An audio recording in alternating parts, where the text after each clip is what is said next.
Shalom from Jerusalem. This is Uriel, LCP, Independent News, Jerusalem, Israel. Sir, what is your name? My name is Lavi. Lavi, now we're asking a few questions this morning. What do you think about the peace here within Israel? We like your opinion this morning. I think sadly right now it's non-existing. There's no trace of it to be found anywhere. I think it's very sad. I think a lot of people gave up on that notion on both sides over here, and it's very unfortunate. Do you think the so-called Palestinians really want peace or not? I think generally speaking, as a culture, they don't. Just like we don't. But I also think that's because just like us, they're fed with hate. They're stuffed with it. And they're not making their own choices anymore. They're having people make those choices for them. I don't think they want peace. Not right now. But neither do we. Not right now. I think if people ever had a chance to live somewhere else and see what it's like to have peace, real peace, they'd see things differently.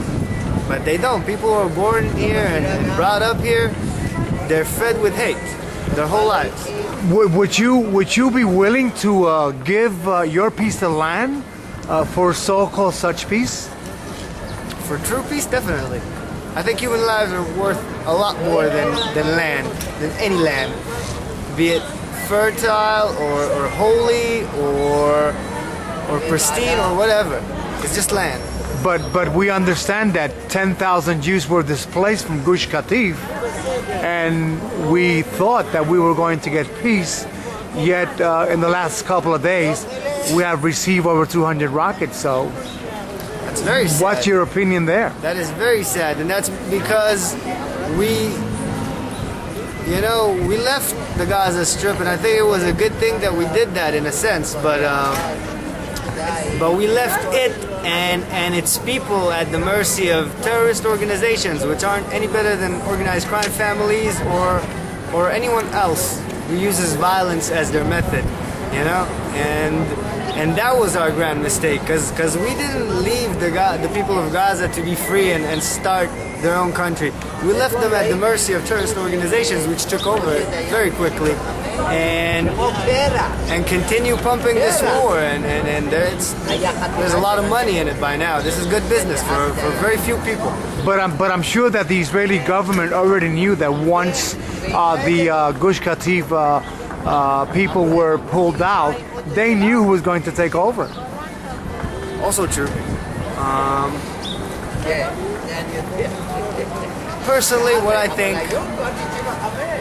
think it's our responsibility as the country of Israel and as the people of Israel. It's our responsibility to give the Palestinians a Palestinian country.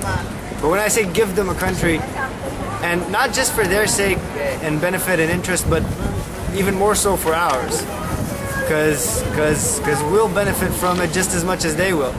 And when I say give them a country, it's not just fall back and leave them with some land. We literally need to give them a country and establish it for them and create it for them and let them take it from there. Because what we did with Gaza is the same thing the Americans did with Iraq. They went in allegedly to liberate this poor country, and they took away Saddam, which was a terrible dictator and did awful things against humanity. But they didn't leave anything worthy to substitute that, and we didn't do that in Gaza either.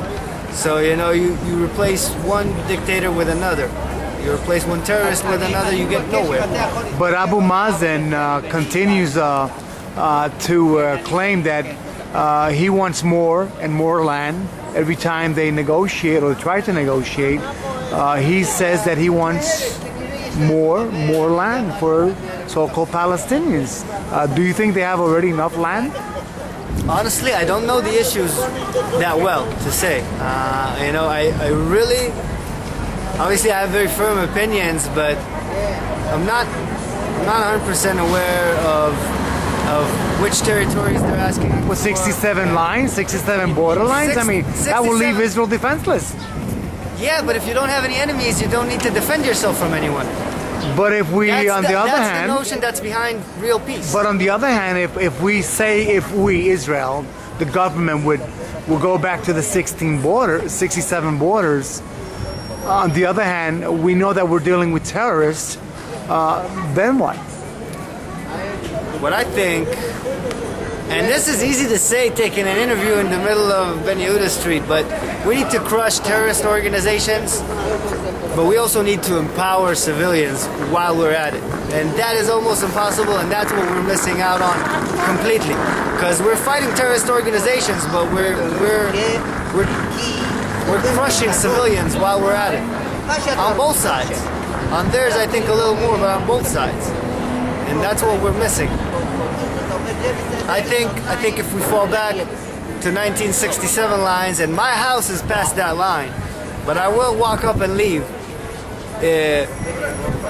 for the option of real, true peace and a peaceful land. But in order to obtain that, like I said, we don't need to just give them land. We need to give them a country. We need to give them democracy. We need to give them freedom. But it's not up to us to do that. Even so, we can try and give them a country. It's up to their leaders to build such a democracy, not up to Israel, because we're supposed to be the model to them, no? Whether we are or aren't, I don't know. I don't think we are, and I don't know if we're trying to be, but it is up to their leaders to create their democracy. The problem is their leaders right now are not democratic and are corrupted, and because they're not in a democracy, their leaders aren't really leaders. They're criminals who took over with power.